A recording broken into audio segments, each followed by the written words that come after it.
God, I'm going live on that banner too. So like, we're gonna come live as that banner is disappearing, and the world is gonna be like, "What in the world?" So, That's great. Once again, I did not eat before I showed up, and so I'm sorry that we're late. In case anybody missed it, if you had been a member, you could have seen Jamie eating a Big Mac in record time. ate a Big Mac or eaten, I don't know. I think that was 2 minutes. So it was in fact 2 minutes. Yeah, it was about 2 minutes exactly. I think so. Right, Wow, because I think it was. Well, it might have been 3. It might have been 3. that was incredible. That explains a lot of things. Anyhow, we were talking about how. Sorry. Someone asked me if You want some fries? Yeah. No, I do. I'm so hungry. This is the only food I've had today. Okay. So like, I came in and I just got off. I got off a fast yesterday. It was a 80-hour fast, I think it was. Oh. And so, you were intermittent fasting with that? Well, that's not intermittent. That's straight up fasting. but you know what I mean. You're doing your IF. Yeah. Stuff, well, yeah. So I do. Yeah. I do longer term. Blah blah blah. So I exited fast yesterday because my body told me to, and it told me Gave you a clue. Right, but that means that today my body is hungry, and I should not be eating McDonald's a day after a fast. But you sure? Oh yeah. You sure about that? Oh yeah. My. It's a large caloric intake. Yeah, it's all bad calories. Okay. Yeah, it's all bad carbs. Anyhow, I mean, it feels like every time I come off of climbing a mountain, I end up like just, defiling my body with food. Wait. Hold up. Daniel McCool says Jamie's breaking her own rules about food in the studio. I do not have rules about food in the studio. We've joked about you like having rules in the studio. Like me and Dada have joked often before you got here while me and Dada were eating. I think we said like, quick, put the food away. Mom's coming, something like that. So no. Mom's not gonna like it if we get caught eating in here. I have no such rules, and even at Company X, like because you have to have sustenance, right? So even at Company X, I will have like a coffee sitting on the $20,000 or $30,000, I don't remember how expensive it is, console in reach of my hand. That like if I knock that thing over, right, that's what's driving the public webcast. Hope I don't screw it up. Yeah, never had an issue. Yeah. Yeah. Oh, is he watching? I guess Dada's watching. Hi, Dada. Just don't spill it on the electronics. Exactly. Exactly right. It's a good call. My name is Jamie Higginbotham. I am joined by Jared Head and Ryan Caton, who Ryan did news solo again this week. I'm sorry, Ryan. I'm sorry. Yeah, you abandoned me. Yeah. I did. We abandoned you. I'm sorry. I'm kind of the James Webb news that I'm trying to make is kind of suffering from James Webb issues. So. Where it keeps getting delayed. I do want to point out Ryan has. We asked him to build a clock. I thought I meant. I have new toy. New toy. I was like, just get an iPad with a big clock on it. And Ryan said, what Ryan heard me say was, Jamie said this, and I responded with that. Right. But what Ryan forgot is that this is the primary shot. So. It crops off. Well, you can still see that bit. You can still see that bit. What is it? I guess the zero. That's the important part. Yeah, that's the important digit. That much. Yeah, exactly. Yeah. Oh, hang on. It's fine. Can you move it? Can you grab it and then? Well, not quite. Rotate it. What's that in the bottom there? Because I can't see from this far away. Can we get a UTC offset on that? You're plus one plus right now, one. right? Yeah. Oh wait, that's the wrong way. Yeah. Oh my God. We're -7 right now, right? I think we're -7. Yes. That's it. We're -7. Are we? Yes, we are -7. Sure. I can't do that math in my head. All right, so as I just sit here and chomp on fries. Did you have more James Webb? Are you talking James Webb again? Yeah, I just assume you're talking James Webb. I have a little bit of James Webb to talk about this week. Simply, that's good. It'll give me an opportunity to eat my fries. Okay, so sure. I'll go like this. Let's do that. And you know what's great is that this time you don't have to wait 20 minutes. Where's the fun in that, Jared? For me to have to get through this, right? So, what's up? Where's the fun in whom? Where's the fun in that? What? In what? Waiting on James Webb stuff? Not waiting on James Webb stuff. Well, I just don't feel like you should have to do... I don't feel like you should have to do what the world's astronomers have had to do over the past 20 years, which is wait. That's why I'm making you wait for the news on it. So I'm gonna do that episode. I feel like I'm like the project manager going in front of Congress every 2 to 3 years. Are you over budget like, as well? I'm gonna do this. I just need more time. I just need more time and more resources, please. Now, when your news comes out, will it have like the most amazing thing ever, better than any of your? Can you compare it to one of your old news shows and be like, oh my God, look at the quality difference between this news episode and that news one episode? One of the original, like his first space pod from like 2016. Oh right? my gosh, my first space pod. You want to talk about my first space pod from 2015? Oh, it was terrible. It was bad. So are you going to be able to compare? Is that your James I Webb? hope so. I'm looking. So my James Webb space news that I'm getting ready to do, I'm looking at that being comparable at the level of the Venus special I did back in September of 2020. Okay. Where I basically like broke down that discovery of the chemicals in Venus's atmosphere that turned out to not possibly be there. Nobody's been able to definitively prove or disprove it since the definitive proof of it. Science. What? Wait. What are you gonna do? Okay. Just out of curiosity, and this is just between us two. This is gonna be weird. Is that still accurate? Just Yes, so I know. Okay, it is. Just making sure. It is. Don't worry. It is. Great. Thank you. Yeah, we have the hosts have side information. Yes. That like it's yeah. There's some interesting things I happening. know. Like here I just today. did like the number one thing you're never supposed to do on air, but you know what? Screw it. Eh. Okay. I'm eating. I'm doing two of the. Like I'm eating in front of you. At least I'm backing up so you don't get the mouth. Jamie, noise. how could you? I know. All right, I'm sorry. Okay. Okay. All right, go into your James Webb. Sure. Like I want to tell you something really cool about James Webb, which is that Webb has really only been technically in its first week of operation publicly, I guess, is the way I would describe how Webb operates at the moment. But it's already doing things that are breaking my mind considerably with that there. And one of those is that we go back to this image that we have here of the deep field that Webb took, which remember... I can tell it's Webb because of the stars. Yes, around that's true. The lens flares with the diffraction on those, the diffraction spikes. And then I'm just gonna zoom in and kind of peruse around it again because it's just really pretty to do that. And guess what? We've already broken Hubble's record of the most distant galaxy. Pardon me. I really thought you were about to say. Pardon me. We've already broken James Webb. No. I thought that's what you were going to say, and I was going to laugh so hard. No, we're not. And you just saw how I responded to that. So, no, we have not broken James Webb, luckily, with that there. Sorry. I'm just forgetting how to push buttons. I'm having to use two things here. This is difficult. This is like flying. This is really hard. So, you want us to do the photo of the galaxy? It looks great. Here it is. That's all my photo of Jupiter that I took the other night. Yeah, a little bit, actually. It's called Glass Z13, Z indicating redshift. That's what we assign. That's sort of like our little stand-in for redshift. We call it Z. And Z13 tells us that it has a redshift of 13, somewhere around there. We're expecting Webb to maybe go all the way to a redshift of 30, which is pretty darn far back in terms of things. This is How about how far back would that be? Somewhere on the order of just a couple 100 million years after the Big Bang. Somewhere in there. So this right here is only a mere 600 million years after the Big Bang. So we're looking at something that's roughly about 13.2, somewhere around there, 13.2. Is it possible ever to get back to the Big Bang itself? Like, how would that work? I don't know. I can't wrap my head around exactly, how that would work.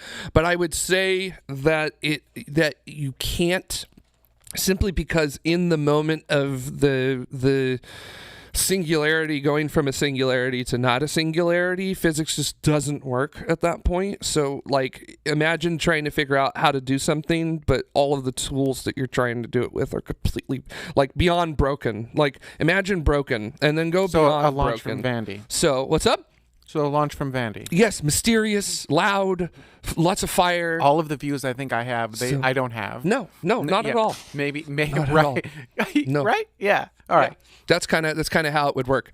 I think in terms of like observable things, cosmic microwave background radiation, I believe, is going to be about as far back as it goes. Although someone in the chat room will probably correct me within a matter of seconds.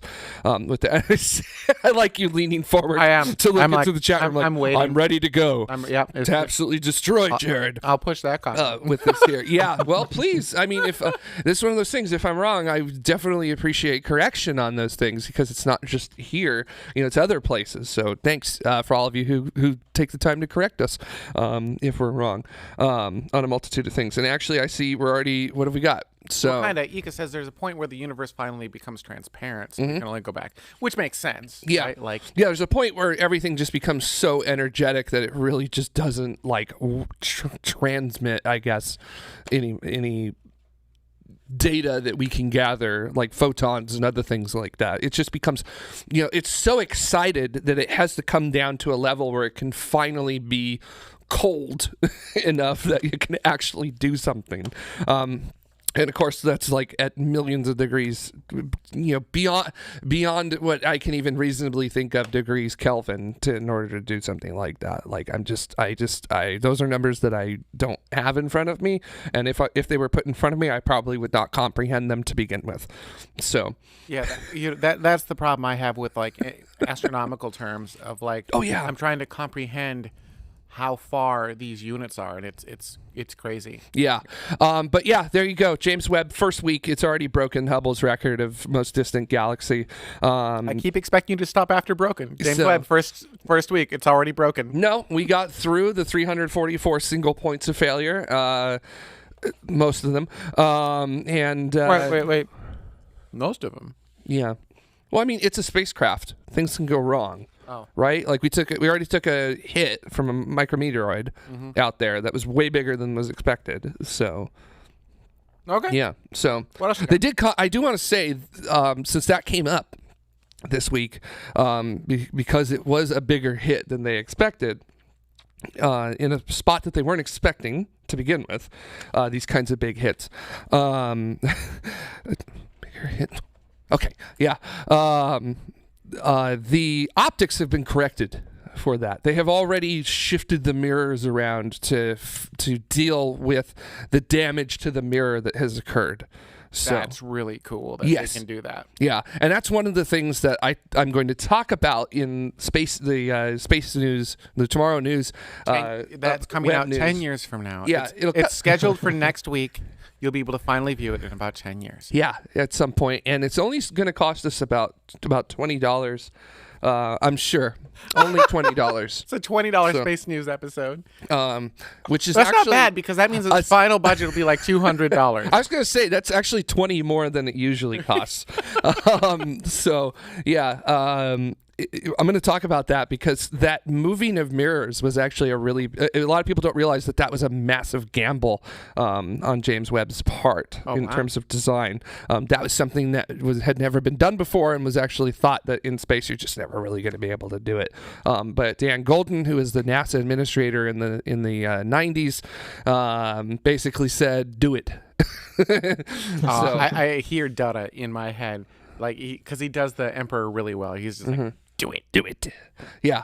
So some people would call Dan Golden the Emperor, but I don't feel that way about him with that there. So another cool thing that I just want to show off to everybody from James Webb is this really cool GIF or GIF, however you want to pronounce it. It's pronounced GIF. Okay, GIF, that works. If it makes people mad, I'm doing it. This is a image during the commissioning phase of a asteroid. So just to let you know, can Webb track objects? Yes, it can. So there you go. This asteroid's called Tenzing, named after Tenzing Norgay. Jared, it doesn't look like it's being tracked. It looks like it's leaving the frame. It looks like Webb did not track the object. This is the opposite of tracking, Jared. Webb is doing its best here. Okay, it's trying so hard. It is trying very hard here. And that is one thing that we are going to do with Webb, which is that infrared does allow you to see things like asteroids. So I'm very excited about that and the possibilities that Webb is going to bring to a whole bunch of different types of astronomy. It's not just going to be cosmology or really deep field kind of astronomy. It's also going to be stuff within our own galaxy, even stuff within our own solar system. Like we saw the images of Jupiter from the commissioning phase last week. They look absolutely stunning in terms of that. And then being able to work with that with spacecraft that are going to be there, it's just like, it's one of those missions that's going to sort of put its finger in all of the science pies but make the pies better in doing so. We do have a question, which is what's next after James Webb? 50 years from now. So there's a How long did it take him to build Hubble? Well, it depends on who you ask, actually. Okay. Because that's a you. fun thing that I found out about in news, which is that it depends on who you ask. So, what's the range of how long it took to build Hubble? From the mid-'70s. So once the National Reconnaissance Office finally figured out what they wanted to do for a certain generation of spy telescopes, they were then able to figure out what they were going to do. Look, that is how it works. I cannot put it any other way because that is what happened. So that is what it is. So, I mean, there is literally NASA has 2 Hubble-sized mirrors, 2.4 meters, because the National Reconnaissance Office ringed up NASA back in 2012 and said, hey, we've got a bunch of old optics we don't need anymore. You want them? And NASA was like, sure, like how high do you want us to jump?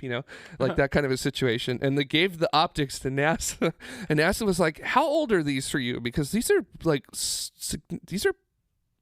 like bleeding edge, and they're like, it's 35, 40 years. So yeah, in case you're wondering what's up. That's terrifying. So that one one of them is actually already picked for the Nancy Grace Roman telescope, which is going to be amazing. So there was a really cool study that Hubble did where they looked at Andromeda, and they basically were looking at individual stars in Andromeda 2.5 million light years away, and they were doing that because they wanted to compare the distribution of the types of stars in Andromeda to the distribution of the types of stars that we find here in the Milky Way. So basically, do stars form in the same distribution elsewhere throughout the universe as we have here? They proved that yes, they did. It took in excess of 300 images from Hubble to be able to do that. They looked at all of Andromeda to do that. Nancy Grace Roman will be able to do the exact same thing with 2 images. Oh, wow. So, because it's a massive field of view with it there. So super excited. What's next after? That was a really long way to come back after saying, what's after James Webb? There is a mission called Louvre or something of the other like that, that is currently in the should we do this phase. We're sort of in the early 90s of James Webb, which is should we do this? And Louvre will do infrared, visible light, and ultraviolet. So, and it will be massive. There's 2 design studies. One will be 8 meter. The other will be a 16 meter. Kind of depends upon what will be available at that time to launch it. I definitely would like something that could launch a 16 meter telescope in one shot. That would be pretty great. But we'll have to wait for the future on that one. I mean, we're getting more and more super heavy lift rockets with crazy large payload capacity. Yeah, not just in weight, but also in fairing size. So yeah, that too. It feels like 16 makes sense. Mm-hmm. I mean, there's other missions that you could enable with something like that too, just in terms of placing telescopes in certain areas that would allow you to do that. Can you imagine the size of James Webb if they decided to launch it on one of these future vehicles, but also decided to still make it a foldable telescope? So huge. Not in its current size. It'd be very big, right? Like fill up the volume of the vehicle, and then unfold from there. Yeah. Oh my. Also, there's some ideas there's some ideas and design ideas that are starting to kind of be talked about. These things that are called interferometers. So basically, this is the idea of taking multiple telescopes putting them a certain distance away from each other, and then you combine the light through some serious supercomputer crunching, and you basically get a telescope as big as the distance between those telescopes in terms of its ability, its resolving power, its ability to really cut down on resolution and things. So kind of like that. radio telescopes, where you move them apart and you actually end up with more. Yeah, with optical, like visible or infrared, it's been demonstrated with both visible and infrared here on Earth. In space, not quite yet, but nothing says that it can't be precise enough to pull something like that off. There was a mission that JPL was going to do called Terrestrial Planet Finder, which is actually going to have 4 to 5 visible light telescopes that were then going to actually be able to resolve, barely resolve surfaces of exoplanets, but enough that you could actually determine things about them. But of course, it was considered too expensive, so they got rid of it. So, of course. Tickle Stuff noticed that I was playing with Grogu and mentioned that Grogu wants some organic food. So why don't we? Yeah, you could give Grogu some. Grogu, you know what? How about some cosmic stardust? Should you give Grogu the drink? Which drink? That, because there's a lot of caffeine in that. Well, yeah, Grogu wants life force, and caffeine is life force. I was unaware. I don't think anyone would disagree with that. Okay. But yeah, that's what I got to say about that. And actually, I think Ryan. What a great comment. Thanks, Vax. Actually, this is a good comment. Vax, do you remember if this happened in the Space Vidcast days, the Tomorrow days? It may have actually happened in both. But Vax had an amazing interview with us talking about Sea Dragon and like all of the things, just all the things Sea Dragon related. And this, like, if it was a really cool episode. So if you want to just search Tomorrow's channel or YouTube for Sea Dragon, it should pop right up. Yeah, it's a fantastic episode. Also, I want to say, Ryan, on your computer, you've got the rendering of Louvre right there. So I really think Smokescale's comment really works in this scenario. Pretty much. So we now know that we could do large structures, like that, and unfold them in space. So why not go for it? Honestly, I would like to see something built in space itself. That would be you mean that was more than just the International Space Station? Yeah, that was really, in researching about James Webb, one of the early things that they were actually talking about doing with James Webb. And this was in the 80s, so even before the current James Webb stuff, when they were just talking about, let's make a Hubble but infrared. Cold Hubble. That's what they actually called it, Cold Hubble. Couple. Couple. They were talking about that they wanted to use Space Station Freedom and the Space Shuttle in order to actually use that area as a place to build it in space. And there you go, Jason. Yeah, the idea was to build it in space. Could they do it, do you think, or is that why they I think that they absolutely could. And there's also a whole bunch of missions that are going to be coming up very soon that are going to show, hopefully, that things can be built in space. Like I can't remember if it's called Restore L anymore, but one of the there's going to be a mission where they're going to refuel Landsat 7, I think it is, if I remember correctly, and there's going to be a demonstration on board of taking material and actually building a strut in space with that. So super excited.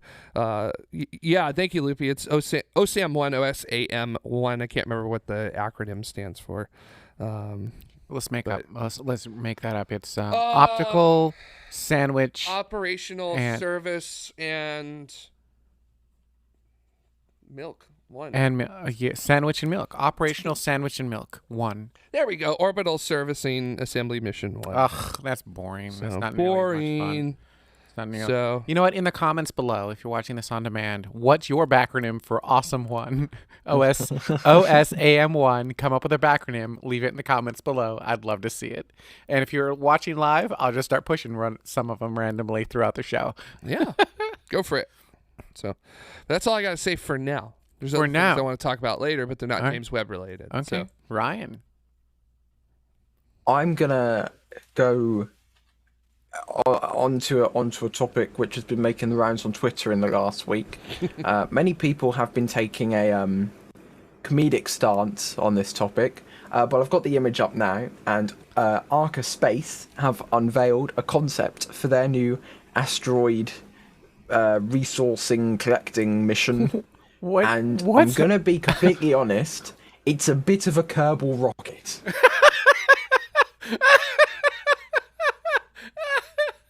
This is not a joke.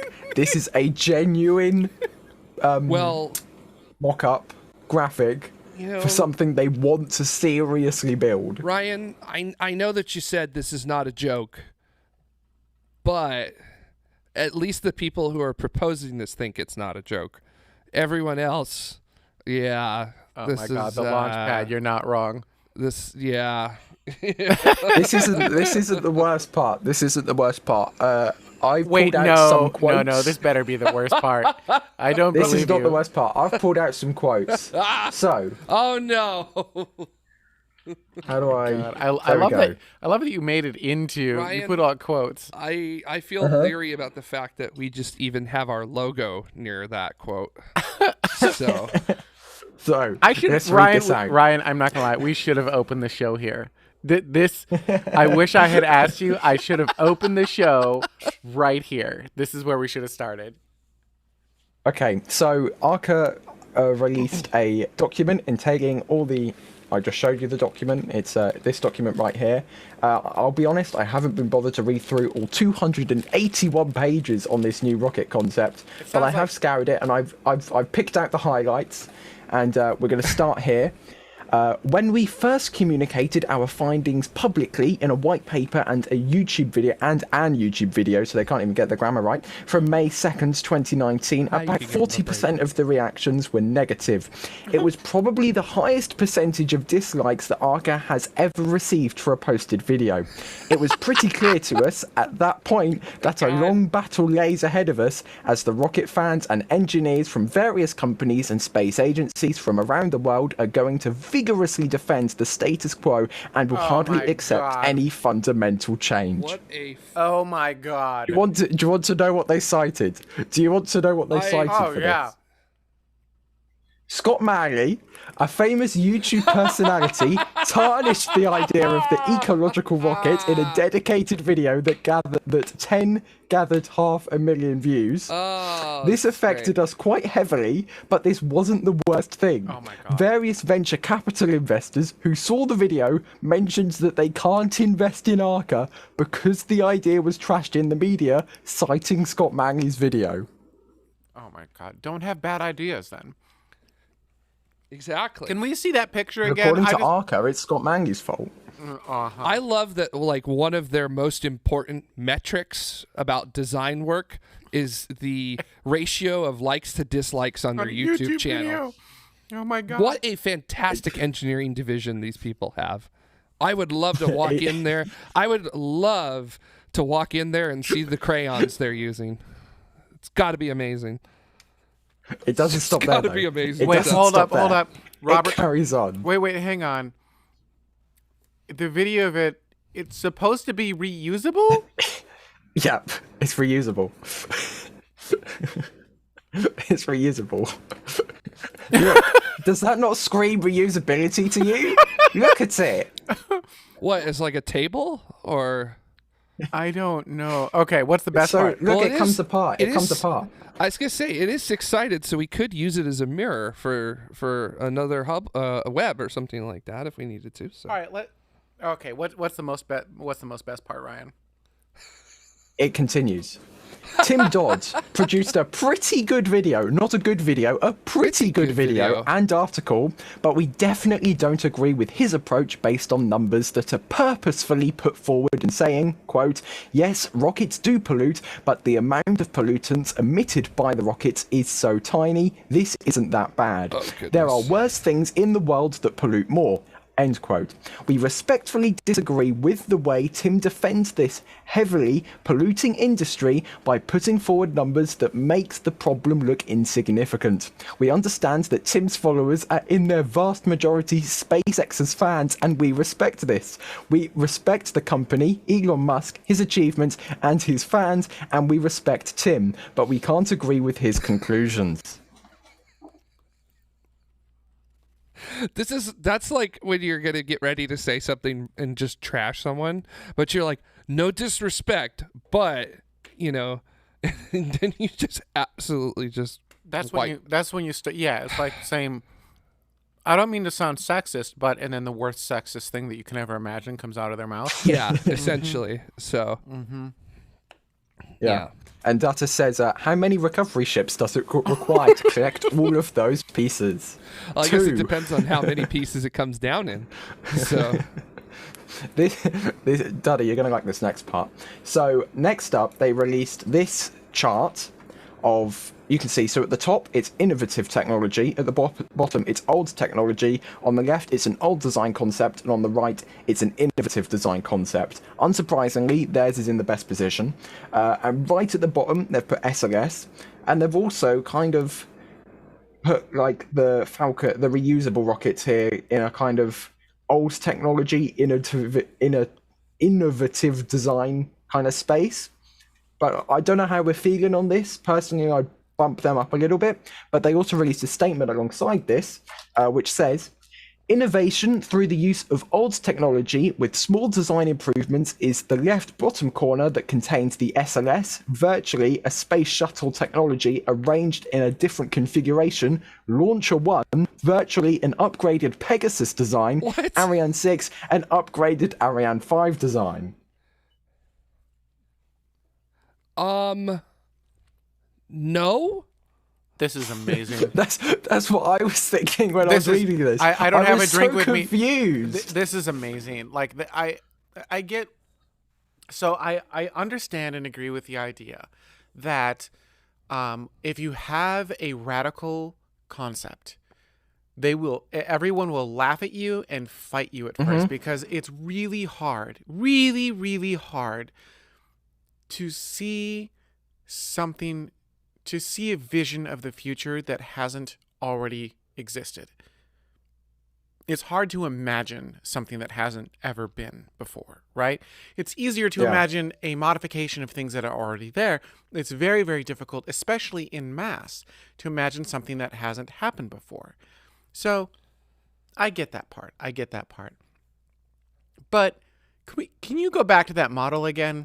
I mean, there's just a point. Like, I understand the design principle behind it, which is keep it simple, stupid. It really reminds me, I can't remember the name of the rockets that were developed in the 70s. There was a guy that was developing these basically like keep it simple, stupid rockets that would basically be a bunch of cylinders that you strap together and would get a payload to orbit. I can't remember the name of it. Yes, OTRAG. There we go. OTRAG, OTRAG. Now here comes the whole chat room all at once. And that's it's basically OTRAG, but I don't understand what makes it so innovative if it is just copying another design. It's already happened. Like, what's the innovative part of it? So I don't understand. That's the other bit. Just because it hasn't been done before or is a new way of looking at something doesn't mean it's actually good. Right? Like, not all ideas are good ideas. Gotcha. I mean, yeah. I mean, no, I'm not disagreeing with that. Okay. I mean, so there's just, this is just this has fried my brain a little bit. I don't like this. I'm not a fan of this. I didn't want this. So that doesn't feel accurate anymore. So, yeah, I was about to say. All right. So, yeah. Okay. Well, this is amazing. I do wish them the best of success, right? Like, I always enjoy new. If they can companies. get that thing to like, I don't know, work, then it would be insane to see. What is the advantage of that particular design? Like, why do they need that as opposed to a more traditional? Like, what does that get? Is it mass to orbit? Is it what is it? What is it about that? So I know that like their whole big shtick is it's water, right? They're going to use water. Yeah. What? Oh yeah. Oh my God, water, steam rocket? Yeah. So right, and that's the thing. Like with a specific impulse of like 6, right? Sure. Right. So the thing before I cut to that, the thing is like it's all about the exiting velocity of your steam or whatever's coming off the end of the rocket bell, right? Because so kinetic energy is what is it? 1/2 mass by velocity squared. right? So the heavier your fuel, the better. But the thing that really matters is the speed at which it is exiting the nozzle, because that is squared. And so that's what's going to give you your kinetic energy. Correct me if I'm wrong in the chat room, but I'm pretty sure it's 0.5 mass by velocity squared. So that does not need to be rocket fire. That can be it could be anything coming out at a high velocity, square it, kinetic energy, and, water would have quite a bit of mass. So like that'd be pretty good. The velocity, as Vax Headroom says, velocity is everything. So I would argue the fundamental idea of using something like water, or not a traditional rocket engine, not using fire to get to space, is not necessarily a bad one. Like, there are other ways to do this. Their whole environmental shtick, I'm not sure I agree with them. I tend to agree more with Tim Dodd, the everyday astronaut, with regards to pollution and whatnot. But I do commend them for trying something new and different and making that go. I just don't understand. I don't understand. So, Ryan, you have this image. This is their unheavy version of the rocket, to say. This is just with the different stages and the fuels that they're using. So in the first and second stages, you can see that they're using water plus destabilizer. And then they're using RP1 and something else in the top stage. I'm going to be honest, I do not know, but personally, I like my rockets to be stable. So, yeah. Yeah, but if it's unstable, there's a little element of thrill in it, like, I don't know if this is going to work. So what do you guys, it could, something could go wrong. Let's see what happens. This is probably, so if their whole shtick is green engines and green design, it is harder to be greener than a Hydrolox engine. Yeah. What comes off the back end of a Hydrolox engine? Water vapor. Yeah, water vapor. Right? Mm-hmm. Tasty, delicious water vapor.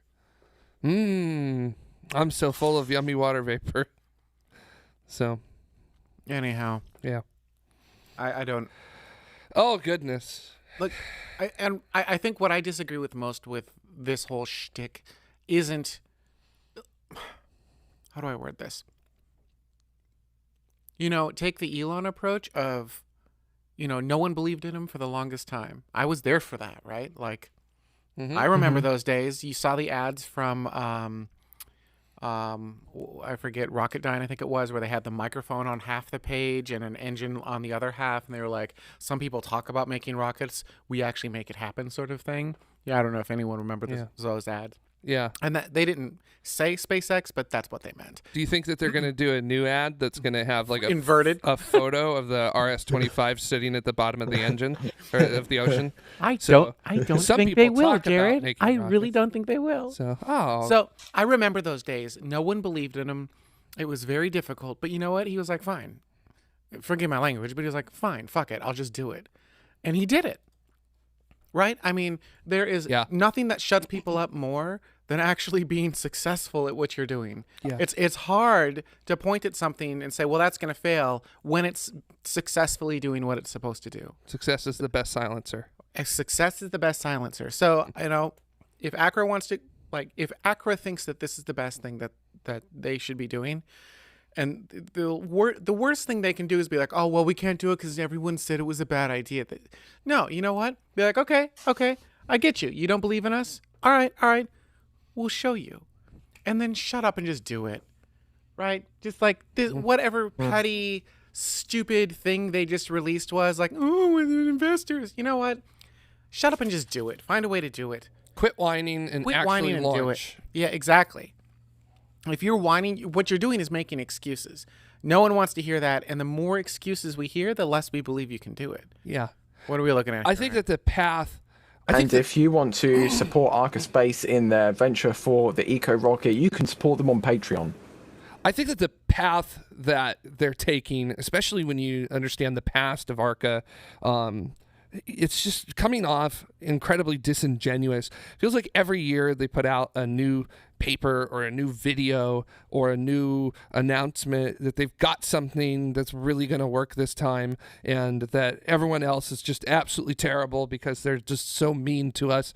And just like, it's just so like they're talking about like developing a cryptocurrency to fund their rocket and things like that. And Whoa, wait, and hang on. Loopy had a note. yes, The Arca CEO chose to address that he was arrested in wire fraud charges in this white paper. yes. Well, and there's other stuff. Why? Why? Hang on. There's this. It bears remembering that Arca's only space flight experience comes from defrauding the ESA and causing failure of the Schiaparelli. Can I say that right? Schiaparelli lander by not doing the test they were paid to do. Wait, Arca was working on Schiaparelli? Well, apparently they were paid to do it, but didn't actually do the work. I was going to say, first of all, Arca's doing work.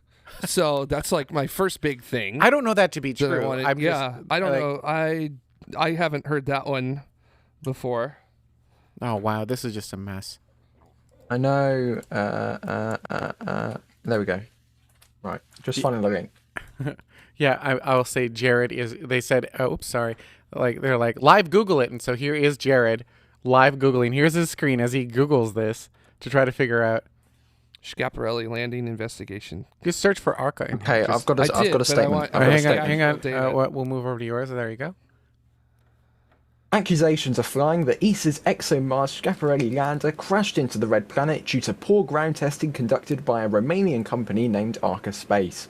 ESA released the preliminary conclusions after the Italian Space Agency had accused that the decisive tests for the Schiaparelli lander simulations had been entrusted to an organisation, quote, which hadn't enough expertise. It's about Arca Space, the Romanian company based in blah, blah, blah, blah, blah. In retort, the Arca Space Corporation manager warned the Italian Space Agency to be more careful as they don't have proofs to support their accusations. They could pay the price. We are at ease that we did all we could do to run a specific test. We should have flown very closely to the Russian base in Sevastopol. Russia has just annexed Crimea, and we risk generating a conflict between the Russian Federation and NATO. Okay. This is from back in 2016. So, yeah, they managed to turn a question into ESA accusing them of doing the test wrong into about Russia invading Crimea. Okay.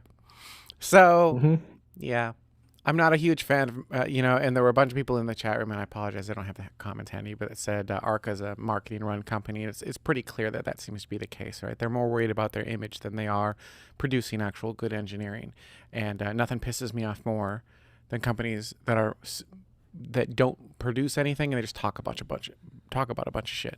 Like, stop talking, do some great engineering, and then come talk to us, right? Yeah. Anyhow, that's my. I'm just reading up about Arca Space and some of the stuff that they've claimed since the early 2000s, and holy smokes, there are some things here that are. There's some people on I guess the best way to describe it is not really understanding how physics works. Physics they're hard. Physics is hard. It is. Physics is really difficult, I gotta say. We've talked about physics on the show a lot before, but typically if you're making a rocket, you would like to at least have the people making it understand physics and how it works. Yeah, wow, that is some amazing stuff.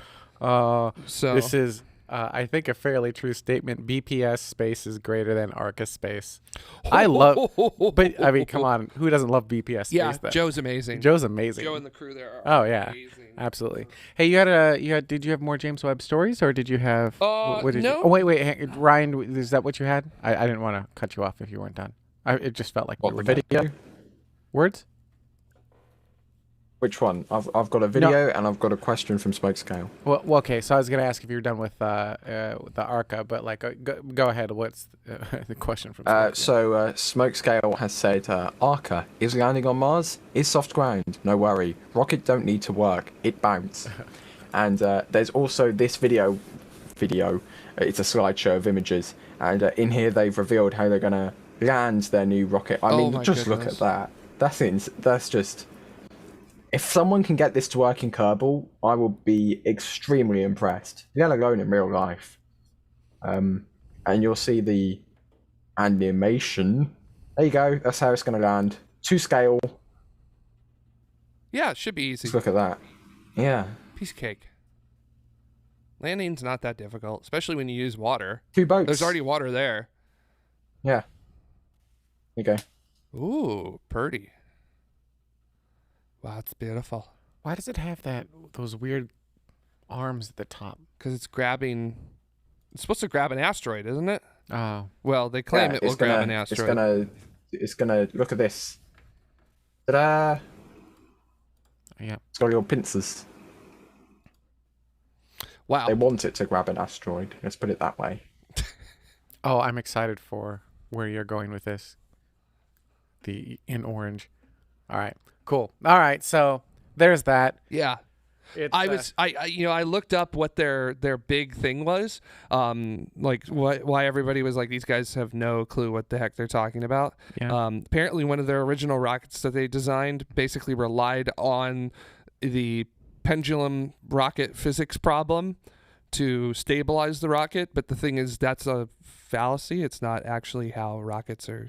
I don't think I know the pendulum rocket so, physics problem. What is the pendulum rocket physics problem? It's basically states that a rocket will act like a pendulum in operation, which is not how that. Why would a works. rocket act like a pendulum in operation? I can't remember exactly. Okay. It's like very complex. Okay. I know it has to do with the complexities of stabilization and other things like that. But that's not how that. That's not how that goes. It's just Goddard, but yes. Like, okay. Okay. So I would imagine that would be putting your engine on top, like Goddard did with his rockets. Because I mean, nobody really knew how to make rockets. Sure. So it was just what looks good, what will work good. So at the time, so yeah. But now we've put our rockets on the bottom and we build them into segments. Yeah. They're much like Porsche 911s. The hot bits goes at the back. Mm-hmm. So which is good. That was my transition into your next story. Oh, was it? Yeah, it was a pretty good transition. Oh, okay. Did I destroy it? No, I mean, it's okay. Okay. I just want to say that I'm pretty good at transitions. You are excellent at transitions, Thank you. It turns out. Mm-hmm. So, yeah, and I was going to say, going from... I've done a few of them. Yeah, just a few. Going from not a rocket to an actual rocket, I was pretty excited for this, which just happened yesterday, which is the test of the upgraded... I'm sad that we don't have audio. Upgraded Space Launch System booster. Look at that. I'm happy at the frame rate of the system, though. Look at that delicious thrust vectoring. Pretty good stuff. So I would like some of the glass from behind there. the quartz glass? Yeah, if anyone can... Well, because we're making glass underneath that engine, right? Oh, yeah. That's what you're talking about. I thought you meant the glass that no. are shooting. So if anyone at Orbital ATK, a Northrop Space Division and Northrop Grumman... Northrop Grumman Space... Yeah, right. Division, yeah, whoever they are this week. If anyone there is watching and can get me a piece of the glass, I would love to put it on set next to Grogu here. I think it'd be really cool to have some like SRB glass sitting. That would be nice. Right? Wouldn't that be cool? Just have some that. SRB glass sitting. Yeah. But isn't that great? I mean, just like that is just, it's just raw power, because that's what solids are. They're just raw power, and they are really fun to watch. Not so much fun to ride. They're pretty scary. But yeah. Have you ever ridden one? No, okay. Not yet. Not yet. I just know that the Wait, hold up. Frankie says, I hate SRBs so much, but I feel like solid motors get a bad rap for no good reason. They do. And I don't, there's nothing wrong with the solid motor. Now, I don't like when you write into law saying that NASA's next generation rocket needs to use a solid motor, but I wouldn't like it if they said you need to use any form of technology. Like, let the engineers do the engineer work. Let the Congress people do the Congressing work. Congress work. Like, but what's wrong with the solid motor? Nothing. No, there's in nothing my wrong. opinion, there's nothing wrong with the solid motor. Yeah, exactly. So yeah, as Flux says, use the right tool for the right job. Exactly. So, and that's what they're doing. Checking out to make sure that the right tools work for the right job. So this is upgraded, by the way. So this will be flying in the later Artemis missions, just to check that out. So what's upgraded about it? Because it was already upgraded from 4 to 5 segments between the space shuttle and space launch system. This one's going to have a new nozzle to it, which should allow better ablation. Okay. So, which is basically, if you don't know what ablation is, basically it's using vaporization, or basically you're getting material so hot it turns into a gas, and then that gas layer kind of acts as like a insulation with it there. Yeah, fun times with that. And it's the material itself from the nozzle, as opposed to certain things like with the space shuttle main engine with that. So Xwood 4K says, I don't like the environmental impact of solid rocket boosters, which is why I'm against the European Space Agency using solid rocket boosters. Only rockets. Okay, I mean, that's fair. Like, when you have the space shuttle, it was like the most eco-friendly engines followed by like the most environmentally awful engines side by side. Yeah. Like, there was a cloud, we were at the press site, and there would be a cloud from the space shuttle coming at us, and you're like, you're not entirely sure what's in that cloud. So you would have to like not be there if that happened. Yeah. And then also Flux is correctly pointing out too that they're using a new method to control the thrust vectoring for this version. Yeah, they're going to do an electrical system, not a hydraulic system for it. So here's the thing. So like, there's some environmental comments in like, yeah, we shouldn't pretend like there's no problem and we can just ignore it. At the same time, there are, here we go, data. There isn't a technology available that can beat the power density that solid rockets provide. Right. So it is a bit. And there's also the point from the ground umbilical carrier plate that solids don't leak. Yes. Also, I love that we just went from a comment from Tim to a comment from a ground umbilical carrier plate. Even when you're not here. Oh, just twist that knife just a little bit. We love you.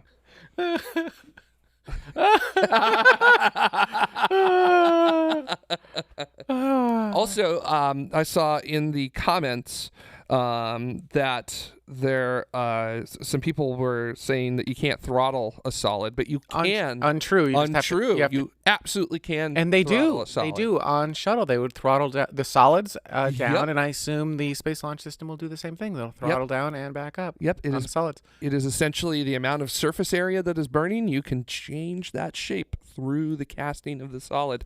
That is how you throttle a solid, and you absolutely can throttle a solid. What you cannot do is dynamically throttle a solid mid-flight. You can't tell the computer, hey, with a throttle solid, out you're down that on or gone, basically. On or gone. 0 or 100. And 0 is very bad. 100 should be okay. I like on or gone. That's pretty great, right? Yeah. Like, you're on or you're gone. I think that's the title for the show. On or gone. On or gone. You're on or you're... I love how we always say that's going to be the title for the show, and I rarely change the title for the show. Yeah, what's up with that? On or you're gone. Gone. Yeah, I added the apostrophes because I have to. All right. Wait, you could technically dynamically throttle a solid, but you can only do it once. You put it back to 0. You zip it. You blow it up? So you can't throttle it down to 0 as long as you destroy it? That's what you're saying? That's why I said you could dynamically throttle it once. That would be dynamically throttled. That's from that non-automated flight abort system that SLS uses and had to have a waiver for. Oh, my gosh, I heard about that. Wait, I missed this. Say this again, Ryan? The non-automated... No, SLS doesn't have an automated flight abort system. It's still manual. But the range now requires an automated flight abort system. Falcon 9 has one, Atlas has one, you name it, it has one. But SLS doesn't. So NASA has to have a special waiver from the range to fly SLS with a manual flight abort system. I want to see like footage of that person sitting at their console. Oh, it's not one person, Jared. I want to see footage of that group of people sitting at their console, just like ready to go, just like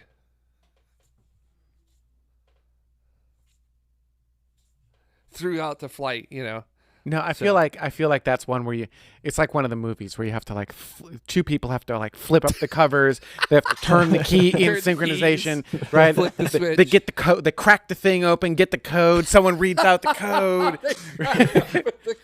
Right. All of this time, SAS is headed straight towards Titusville, and they're trying to unflip all this stuff and shut the rocket down. Echo, before it Foxtrot, strikes it. Zulu, 7, Zulu. Confirmed. Wait, I screwed it up. We're going to do it again. We're going to do it again. Back to the beginning. Back to the beginning. Set condition 1 SQ. Set your keys to on. They finally blow it, and then all the parts are raining down. Oh, that reminds me of the Delta 2 flight. Yeah. We've had an anomaly.